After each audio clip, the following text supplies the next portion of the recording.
आज हम quadratic equation का फॉर्मेशन देखेंगे using sum of roots and product of roots method. तो आइए देखते हैं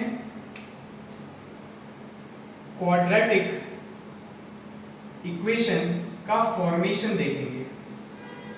इसके लिए जो प्राइमरी रिक्वायरमेंट होगी उसमें हमें रूट्स गिवन होंगे। तो शुरू करते हैं। हमारी बेसिक क्वाड्रेटिक इक्वेशन है ax² + bx + c = 0। कल भी हमने देखा था, this was the basic form.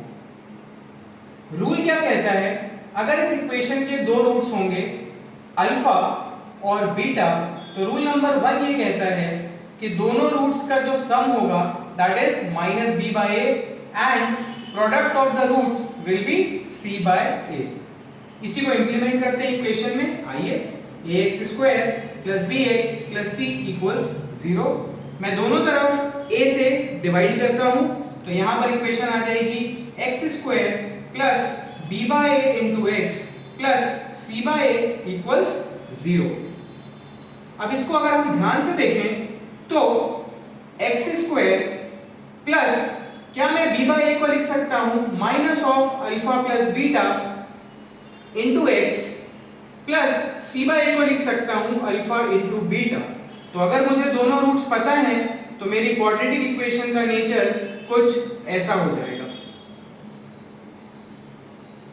इतनी थ्योरी समझने के लिए एक एग्जांपल लेते हैं। लेट अस अज्यूम अल्फा की वैल्यू हम 2 ले लेते हैं, बीटा की वैल्यू -3 ले लेते हैं।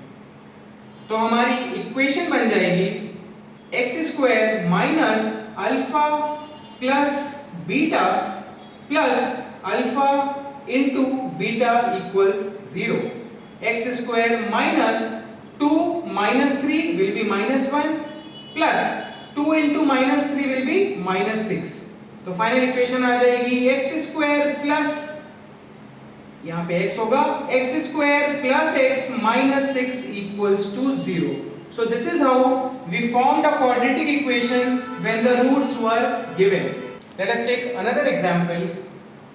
Alpha is equal to 2√2 and beta is equal to -√2।